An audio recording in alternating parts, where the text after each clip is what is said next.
আসসালামু আলাইকুম। আসিয়ার রান্না ইজ ব্লগ চ্যানেলে সবাইকে স্বাগতম জানিয়ে আজকে আরও একটি ভিডিও নিয়ে চলে আসলাম। তো আজকে সারাদিন কি করেছি সেটাই দেখানোর চেষ্টা করেছি। আশা করি সবাই ভালো আছেন। আমরা আলহামদুলিল্লাহ ভালো আছি। তো ভিডিওটি সম্পূর্ণ দেখে একটা লাইক দিতে ভুলবেন না, আর অবশ্যই কমেন্ট করে জানাবেন যে ভিডিওটা কেমন হয়েছে। তো সকাল সকাল ঘুম থেকে উঠেই রাতভর খুব টেনশনে ছিলাম, যেহেতু অনেকগুলো খাসির সাথে ছিল। তো ও একা ছিল, তাই অনেক রাতে কান্না করেছে, অনেক চিল্লাচিল্লি করেছে, এজন্য আমরাও ঘুমাতে পারিনি। তো সকাল সকাল উঠেই ওকে খাবার খাওয়ানো হচ্ছিল। তো খাবার খাইয়ে তারপর আমরাও নাস্তা করে অনেক সময় পেরিয়ে গেছে। তারপর দুপুরের রান্নার জন্য কাটাকাটি করতে গিয়ে হাতটা কেটে গেল, খুবই কষ্ট লেগেছে। আর হাত কাটলেই অনেক রক্ত বের হয় বলার বাহিরে। তারপর তো সব কিছু রেডি করে আমি এখানে করলা ভাজিটা করে নিচ্ছি। তো আমি আজকে আলু দিয়ে করলাটা ভাজি করছি হাজব্যান্ডের আবদারে। অনেক দিন নাকি আলু দিয়ে করলা ভাজি খায় না, তাই তো আজকে এখানে খাসি মুরগি রান্না করছি প্রায় 700 গ্রামের মতো। একটু ভিন্নভাবে রান্না করছি। প্রথমেই তেলে খাসি মুরগিটাকে খুব ভালোভাবে ধুয়ে ছেড়ে দিয়েছি। তারপর ওই যে আমাদের বাঙালিদের কমন যেই মশলাগুলো, ওই মশলাগুলো দিয়ে দিয়েছি। লবণ, হলুদের গুঁড়া, মরিচের গুঁড়া, ধনিয়ার গুঁড়া, জিরার গুঁড়া, তারপর আদা রসুন, তারপরে হচ্ছে গরম মশলার গুঁড়া, সব কিছু দিয়ে খুব ভালোভাবে কষিয়ে তো এক সাইডে সিদ্ধ হতে রেখে আমি এখানে ঘি বানানোর জন্য এসে পড়েছি। আমি এর আগেও ঘিয়ের ভিডিও দিয়েছি, আবারও এই ব্লগে ঘিটা বানানো শেয়ার করছি খুবই সিম্পলভাবে। প্রতিদিন যেমন আমাদের ঘি দুধটা বাসায় আনে, তখনই আমি নর্মাল ফ্রিজে রেখে দিই। পরের দিন দেখি উপরে অনেক ভারী সর পড়ে আছে। তো ওই সরটাকে দৈনিকই জমাতে জমাতে যখন বাটি ভরে যায়, তখন একদিন নামিয়ে ঘিটা উঠিয়ে নেই। তো খুবই সিম্পল, কোনো ব্লেন্ডার করার ঝামেলা নেই বা অন্য কোনো পদ্ধতিও ইউজ করা লাগে না। আমি ডাইরেক্টলি এভাবেই করে থাকি সব সময়। তো ওইদিকে আমার মাংসটাও কষানো হচ্ছিল, মাংস থেকেও অনেকটা পানি বের হয়েছে, তাই আমি আর পানিটা দেইনি। এদিকে ঘিটাও উঠে গেছে। এবার আমি একটা ছাঁকনিতে ছেঁকে ঘিয়ের যেই ইয়েগুলো থাকবে এগুলো দিয়ে আমি চিনি দিয়ে নাড়িয়ে একটা নাস্তা তৈরি করে নিব। যাক, এবার একটা স্টিলের বাটিতে যে ঘিটা ছেঁকেছিলাম, তো আমার আগেরও অনেকটা ঘি ছিল ওইখানে, এখন ঢেলে নিব।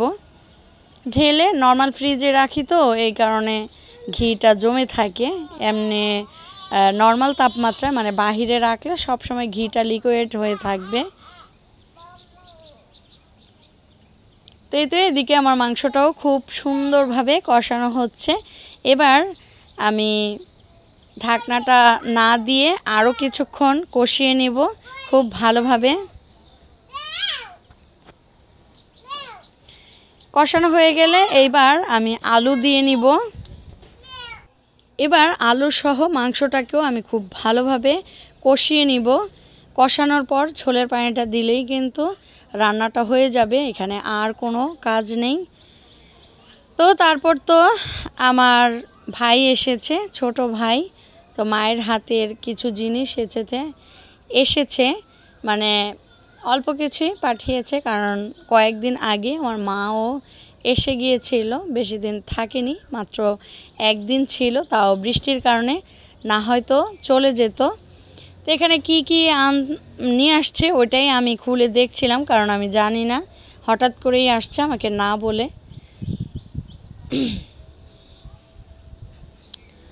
তো প্রথমেই খুলে দেখলাম যে আমি অনেক সময় কাচের জারে করে আচার এক একটা দিয়েছি, তো ওইগুলো আমাকে আবার ফেরত পাঠিয়েছে। খালি হয়েছে, একটা চামিচও ছিল, ওটাও দিয়েছে। তারপর এখানে ফলি, প্রতি বছরই আমার আম্মা যান আমের ফলি করে আমাকে পাঠায়, যেন আমি আচারটা বানাই, কারণ আমার হাতের আচার সবাই আলহামদুলিল্লাহ খুবই পছন্দ করে। আর এখানে গাছের কিছু পাকা আম দিয়েছে, আর এখানে বাদাম দিয়েছে। আর আমার ঔষধ মেইনলি হচ্ছে আমার ঔষধ পাঠানোর জন্যই আসা, না হয়তো এখন আসার কথা ছিল না, একদম ঈদের পরেই আসতো।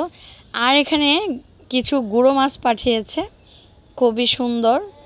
তো এদিকে আমার তরকারিটা খুব ভালোভাবে হয়ে গেছে, ওই ভিডিওটা আসলে ভুলে গেছি করতে। তারপর আমার ভাইকে খাবার দিয়ে দিচ্ছি, কারণ 12:30 বেজে গেছে।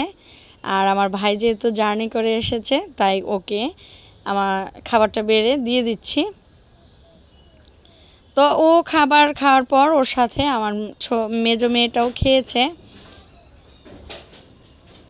তো ওরা খাওয়া দাওয়া করে উঠে যাওয়ার পর আমার হাজব্যান্ড এসেছে, তারপর আমরাও দুজনে মিলে ভাত খেয়ে তারপর বিকেল হয়ে গেছে। তখন এই যে আমাদের খাসিটাকে বিকেলে ঘাস খাওয়াতে নিয়ে গিয়েছিল, তারপর তো বাসায় দিয়ে উনি কাজে চলে গেছে। আর এই ফাঁকে আমি এখানে আমগুলো পেড়ে ফেলছিলাম, কারণ আমগুলোকে পোকায় ঘাই করে ফেলছে। এমনিতেও আমগুলো ভিতরে কালার চলে এসেছে, তাই আমি আমগুলো পারলাম। আর কেউ বাসায় ছিল না, আর থাকলেও ওরা পারতো না, আমিই পেরেছি এক গাছের আম সবগুলো। আর আমার মেয়ে আজকে ক্যামেরাম্যান ছিল। ক্যামেরাম্যান বলতে মানে ভিডিও স্টার্ট করা, তারপরে অফ করা, এটাই ওর কাজ ছিল। তারপর তো আম পেড়ে আমের বোটা ছাড়িয়ে তারপর গণে নিয়েছিলাম যে কয়টা আম। এই গাছের আম কাঁচাও পেড়ে খাওয়া হয়েছে, আর কয়দিন আগে ওই যে আমের কাসুন্দিটা তৈরি করেছিলাম, এই গাছ থেকেই নিয়ে তৈরি করেছিলাম। তাই নয়তো আরও অনেক আম এখন হতো। আর ওই আমগুলো এমনিতেও ছোট ছিল, এই কারণে পেড়ে ফেলা হয়েছে। যাক, আলহামদুলিল্লাহ, নিজের গাছের আম, আলহামদুলিল্লাহ, আল্লাহ তাআলা 5টা গাছে আম দিয়েছে, আলহামদুলিল্লাহ। আল্লাহ তাআলার শুকরিয়া আদায় করে আসলে শেষ করা যাবে না। তাই আমাদের উচিত সর্বহালতে আল্লাহর শুকরিয়া আদায় করা, কারণ শুকরিয়াকারীকে আল্লাহ অনেক পছন্দ করেন, এবং শুকরিয়া করলে আল্লাহ নাকি দ্বিগুণ বাড়িয়ে দেন।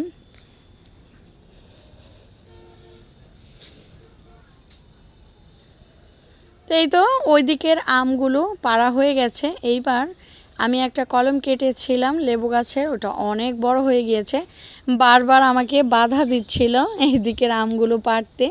তারপরও ওর বাধা অতিক্রম করে আমি বাকি আমগুলো ছিঁড়ে ফেলেছি।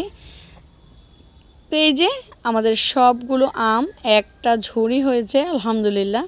অনেক আম, প্রায় 60টার মতো ছিল এখানে, আর অনেক বড় বড় ছিল, ক্যামেরাতে তেমন বোঝা যাচ্ছে না।